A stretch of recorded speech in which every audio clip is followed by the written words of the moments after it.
बार उसको रंगे हाथों पकड़ लिया आर्यन के साथ। वो जब इंटीमेट हो रही थी तब वो उसके पीजी में पहुंच चुका था। तो हुमा है वो सेक्स एडिक्ट है, उसे पता था कि अगर वो जिंदा रहेगा तब उसे इंसाफ नहीं मिलेगा और वो उसे कोई भी बचाने के लिए नहीं आएगा अगर हुमा ने उसके ऊपर रेप केस डाल दिया। 30 जनवरी 2024 एमपी के छत्तीसगढ़ गांव से पुलिस वालों को सुबह के 5:30 बजे रेलवे ट्रैक से एक डेड बॉडी मिलती है और वो जिसकी डेड बॉडी थी उसका नाम था गौरव राय। मम्मी पापा सबको बोल रहा हूँ सॉरी मम्मी पापा, मैं ये सब स्टेप उठा रहा हूँ, मेरे को नहीं उठाना था। मेरे पास हर चीज थी, मेरा नया घर बन रहा था, मेरे भाई की शादी होने वाली थी, गाड़ी पैसा सब कुछ था हम लोग के पास, लेकिन एक लड़की ने आगे मुझे इतना फेक एलिगेशन लगाया कि मैं पे मजबूर हो गई।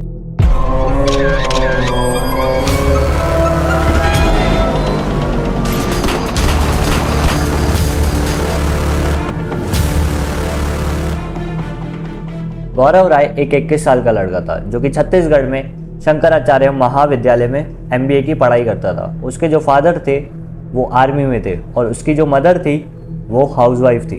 और शंकराचार्य महाविद्यालय में यानी उसके कॉलेज में उसकी एक गर्लफ्रेंड भी हुआ करती थी जिसका नाम था हुमा।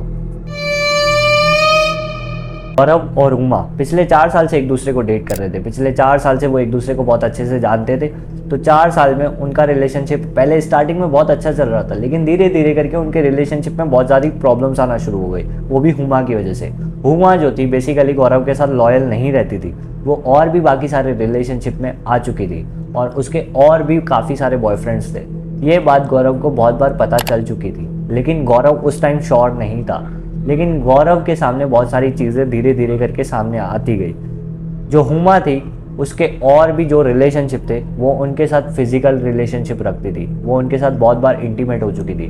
उसमें से एक का नाम है आर्यन। आर्यन के वो बहुत बार पीजी में जा चुकी थी और गौरव के सामने ये बहुत बार बातें आ चुकी थी कि वो फिजिकल रिलेशनशिप किसी और के साथ भी रख रही है। तो गौरव और हुमा का बहुत बार झगड़ा हुआ था इस बात पे और हुमा जो है वो बहुत बार माफ़ी मांगती थी कि मेरे से गलती हो गई, आगे से मैं ये सारी चीज़ें नहीं करूँगी।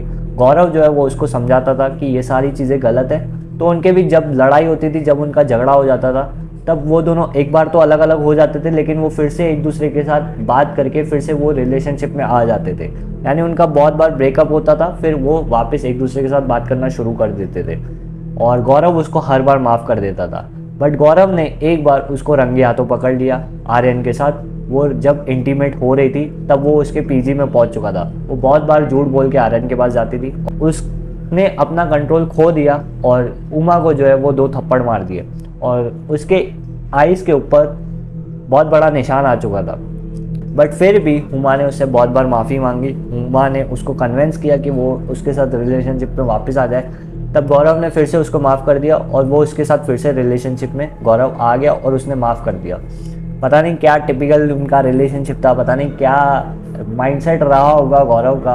हुमा और गौरव जब दोबारा वापस रिलेशनशिप में आए तब वो दोनों एक बार कहीं पर घूमने के लिए जा रहे थे और पेट्रोल पंप पर हुमा की जो बड़ी बहन है फिजा, उसने उन दोनों को वहाँ पर देख लिया था। और उसके बाद जैसे ही हुमा घर पर पहुँची तब फिजा ने उसको बोला कि मैंने तुझे आज गौरव के साथ देख लिया और मैंने पहले भी तुझे बहुत बार मना किया है कि गौरव के साथ या किसी और के साथ मत घुमा कर, ये हमारे घर में अलाउड नहीं है। और उनके घर में ये बिल्कुल चीज़ें अलाउड नहीं थी कि किसी के लड़के के साथ बाहर घूमने जाना या कोई बॉयफ्रेंड बनाना, ये किसी के घर पर भी वैसे अलाउड नहीं होता है। तो फिजा ने उसको बोला कि मैं आज सारी बातें घर पे बता दूंगी और 10-12 बार पहले भी पकड़ चुके थी फिजा हुमा को गौरव से बात करते हुए, गौरव के साथ घूमते जाते हुए उसने बहुत बार देख लिया था।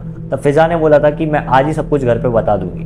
तब हुमा जो है वो डर के मारे अपने आप को डिफेंड करने के लिए उसने फिजा को बहुत सारे झूठ बोलना शुरू किए। उसने बोला कि मैं 4 महीने पहले ही गौरव के साथ ब्रेकअप कर चुकी हूँ और आज जो है वो मुझे ज़बरदस्ती अपने साथ लेकर गया और वो डरा धमका कर मुझे ब्लैकमेल कर कर अपने साथ लेकर गया। वार्निंग दिया, इस बार बता दी तो सब कॉलेज बंद हो जाता। साथ ही उसने ये झूठ बोल दिया घर में कि 3 महीना 4 महीना हो गया मेरा गौरव से रिलेशनशिप खत्म हुआ, बल्कि उससे डेली में से वो मुझे बोला करती आपको ऐसा लगा कॉल में कि मैं ज्यादा कॉल किया हूँ। हाँ, क्योंकि ऐसा क्या होता था वो मुझे बार बार मेरे व्हाट्सएप के मैसेज डिलीट कर दिए गए उसके द्वारा। गौरव ने उसको बहुत बार मारा है, गौरव ने उसको बहुत सारे थप्पड़ मारे और बहुत सारे उसने झूठ बोलना शुरू किए। तो फिजा ने बिना सोचे समझे सीधा गौरव को फ़ोन किया और गौरव को गालियाँ देना शुरू कर दिया कि तूने मेरी बहन के ऊपर हाथ कैसे उठाया। सिर्फ उसने एक साइड की बात सुनी थी, गौरव की बात उसने बिल्कुल नहीं सुनी और सीधा गौरव को उसने गालियाँ देना फ़िज़ा ने शुरू कर दिया और फ़िज़ा ने अपने हस्बैंड को यानी मज़र को भी इन सारी चीज़ों में इन्वॉल्व कर दिया। और जैसे ही उसने मज़र को इन सारी चीज़ों में इन्वॉल्व किया तब मज़र ने सीधा गौरव को फ़ोन करके गालियाँ दी और उसको मिलने के लिए बुलाया। जैसे ही उसको मिलने के लिए बुलाया तब गौरव ने अपने साथ कुछ 4-5 दोस्त लेकर गया था और मज़र भी अपने साथ कुछ 4-5 दोस्त लेकर गया था। तब वो बेसिकली मज़र गौरव को मारने के लिए लेकर गया था।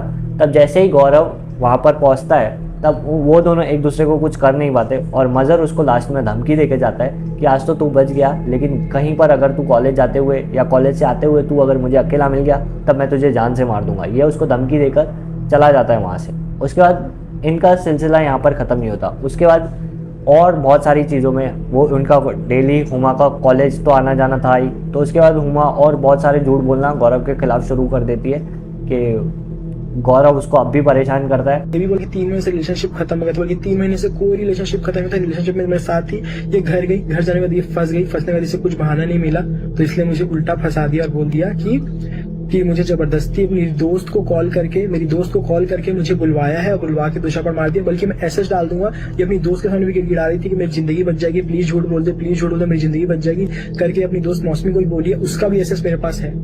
इसकी बहन इसने और मजहर ने खूब हैरास किया, वहाँ झगड़ा लड़ाई भी टाइप से हो गया था पूरा। इतना ज्यादा मुझे हैरास किया, हैरास करने के बाद इतना झूठ बोला गया मेरे को, इतने फेक एलिगेशन लगाए गए जिसका कोई हद नहीं है। फिर आती है 30 जनवरी को गौरव सुबह 4 बजे उठ के अपने घर पर बोलता है कि वो मॉर्निंग वॉक के लिए जा रहा है और उसने एक दिन पहले ही सुसाइड वीडियो रिकॉर्ड कर ली थी और वो सुसाइड वीडियो वो अपने फ्रेंड्स को भेजता है और अपने फैमिली मेम्बर्स को भेजता है और जैसे ही ट्रेन आ जाती है वो उसके नीचे आके सुसाइड कर लेता है।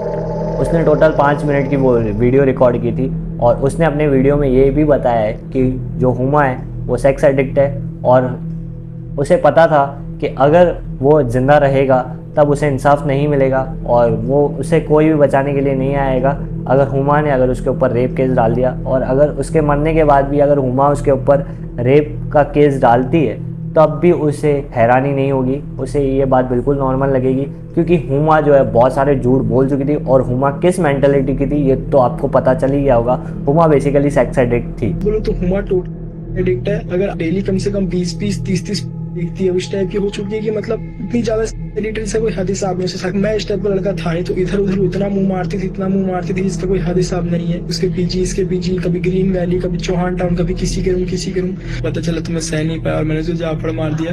मैं जो वीडियो देख रहे सबसे पूछना चाहूंगा कि आप सह लोगे कि अगर आपको ऐसा लगे आपकी गर्लफ्रेंड कर रही है। और सुबह 5:30 बजे पुलिस वालों को वो लाश मिल जाती है। उसके बाद 1 फरवरी को बहुत सारा पूरा छत्तीसगढ़ में उसके जो सारे बाकी के गौरव के जो दोस्त थे और भी जो वहाँ के टीनेजर्स थे वो सारे एक मोर्चा लेके निकलते हैं कि जस्टिस फॉर गौरव। ये सारे जब वो बोर्ड्स वगैरह लेके कैंडल वगैरह लेके निकलते हैं तब पुलिस 1 फरवरी को हुमा को अरेस्ट कर लेती है, फ़िज़ा और मज़हर को भी अरेस्ट कर लेती है और ये केस उसके बाद से आज इस केस को 10 महीने ऑलमोस्ट हो चुके हैं और 10 महीने तक ये केस अभी तक चल रहा है और अभी तक उनकी कोई पनिशमेंट डिक्लेयर नहीं हुई है और एंड में यही होने वाला है कि वो केस रफा दफा हो जाएगा पैसे खिलाने के बाद, जो हमारा लॉ सिस्टम हमें आज तक सिखाते आया है।